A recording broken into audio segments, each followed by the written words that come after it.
তো গাইস আজকে আমি যাব গুলিস্তান। তো গুলিস্তান যাওয়ার আমার কারণ একটাই, 500 টাকা দিয়ে আজকে গুলিস্তান থেকে মার্কেট করব। তো গাইস আজকে দেখবো যে 500 টাকা দিয়ে কি গুলিস্তান থেকে আসলে মার্কেট করা যায় কিনা। তো আমি ফার্মগেট থেকে 500 টাকা নিয়ে যাবো আজকে গুলিস্তান, দেখবো যে 500 টাকা দিয়ে কি আসলে গুলিস্তান থেকে মার্কেট করা যায় কিনা। তো গাইস ফাইনালি আমরা চলে আসলাম গুলিস্তান।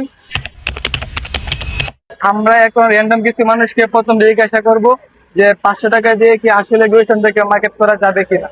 তো গাইস চলেন আজকে আমরা র্যান্ডম কিছু পাবলিককে আগে জিজ্ঞাসা করি। আচ্ছা 500 টাকা দিয়ে কি গুলিস্তান থেকে মার্কেট করা যাবে? যাবে। 500 টাকা দিয়ে আমরা কি কি কিনতে পারবো আপনার মনে হয়? অনেক কিছু ভাই। অনেক কিছু বলতে প্যান্ট শার্ট বা কিনতে পারবেন, গেঞ্জি কিনতে পারবেন বা শার্টও কিনতে পারবেন। কিনতে কিনা যাবে। তিনটে কিনে নেবেন। তো গাইস অনেক ভালো লাগলো শুনে যে 500 টাকা দিয়ে নাকি গুলিস্তান থেকে তিনটাই কিনা যাবে। তো গাইস 10 জন র্যান্ডম মানুষকে জিজ্ঞাসা করবো, আমা 500 টাকা দিয়ে এখান থেকে কি মার্কেট করা যাবে? হবে না? একটি প্যান্ট অথবা শার্ট বা টি শার্ট কিনতে পারবো? একটা প্যান্ট একটা কোট নিয়ে 1200 টাকা লাগবে। মানে কোট না, ধরেন একটি প্যান্ট বা শার্ট কিনতে পারবো 500 টাকা দিয়ে। আচ্ছা বাজার যাই হোক 500 টাকা দিয়ে মামা বলেছে কিনতে পারবো, আমরা দেখি যে আসলে কি কিনা যায় কিনা।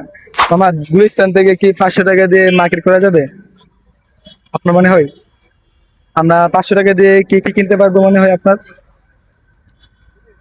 500 টাকায় টু পিস আছে, তারপর হচ্ছে ট্রাউজার আছে, তারপর হচ্ছে জার্সি আছে, গেঞ্জি আছে, বুলগলা গেঞ্জি আছে, কলার গেঞ্জি আছে, এভরিথিং অনেক কিছু পাওয়া যাবে। প্যান্টও পাওয়া যাবে। আমার টার্গেট হচ্ছে একটি প্যান্ট টি শার্ট অথবা শার্ট কিনতে পারবো।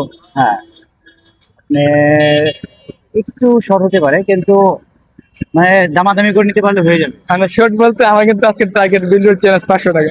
এই 500 টাকা দিয়ে আজকে মার্কেট করার চ্যালেঞ্জ। হয়ে যাবে, হয়ে যাবে, ট্রাই করলে হয়ে যাবে। তো গাইস অবশ্যই ভাই বলেছে হবে, আশা করি যে ইনশাল্লাহ হবে। সেদিন আমরা দেখি আসলে 500 টাকা দিয়ে এখন মার্কেট করা যায় কিনা। এখন আমরা কাপড়ের মার্কেটে ঢুকবো। ধন্যবাদ ভাইয়া। তো গাইস অলরেডি আমরা মার্কেটে চলে আসি, এখন দেখবো যে আসলে 500 টাকা দিয়ে কিনতে পারি কিনা। আমি এখন কিছুক্ষণ বাজার ঘুরবো এবং দেখবো যে আসলে কি আমরা 500 টাকা দিয়ে মার্কেট করতে পারি কিনা। এখন আমরা কিছুক্ষণ পেন দেখবো। তো গেস আমরা অলরেডি কিছুক্ষণ ঘোরাঘুরি করে পেন দেখা শেষ হয়ে গেল।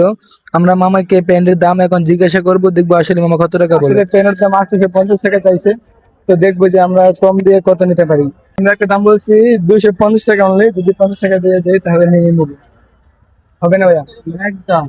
আমার একটা প্যান্ট এবং একটি শার্ট কেনার চ্যালেঞ্জ আজকে নিয়েছি 500 টাকা দিয়ে। হয়ে যাবে, কারণ তো এখন উনি দাম চাইছে 800 টাকা একটি প্যান্ট। তো আমরা 800 টাকা বলছি কিন্তু দেয় না। তো উনি বলছে 350 টাকা। তো আপনার কি মনে হয় যে আমরা সর্বোচ্চ সর্বোচ্চ কত টাকা নিম্নে নিতে পারবো?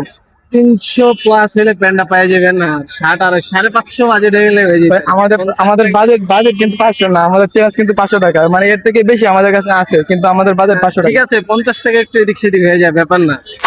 আসলে আজকে আমাদের 500 টাকার চ্যালেঞ্জ, 500 টাকা দিয়ে একটি প্যান্ট টি শার্ট অথবা শার্ট।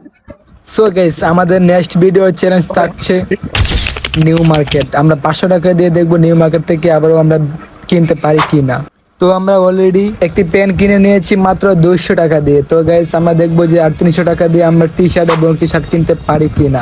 আমাদের কাছে আর মাত্র 300 টাকা আছে, আমরা এই 300 টাকা দিয়ে কি কিনতে পারবো কিনা চলুন গাইস দেখা যাক। তো গাইস আমরা কেনার জন্য প্রথমে একটি দোকানে চলে গেলাম শার্ট। তো আমরা কিছুক্ষণ শার্ট দেখবো, দেখার পরে দেখবো যে আসলে কি আমরা 300 টাকার ভিতরে কিনতে পারি কি না।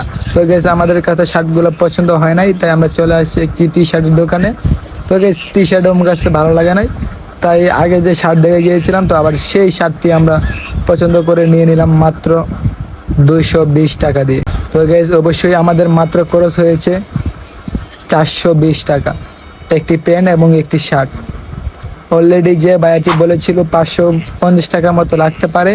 তো গাইস দেখতে পারতেছেন সেই ভাইয়ের কাছে আমরা আবারও এসে বললাম মাত্র 220 টাকা দিয়ে আমরা একটি শার্ট এবং একটি প্যান্ট নিয়েছি। আমাদের কাছে এখনো বাকি আছে 80 টাকা, মাত্র 420 টাকা খরচ হয়েছে একটি প্যান্ট এবং একটি শার্ট নিতে। তো এখন এই 80 টাকা কি করব, এই 80 টাকা কি করব আমি এটা নিয়ে চিন্তায় আছি। তো গেছে অলরেডি আমরা পেয়ে গেছি, এই 80 টাকা আমরা 10 জন মানুষকে দিয়ে দেব। তো রাস্তায় আমরা 10 টাকা করে 10 জন মানুষকে দিয়ে দিব।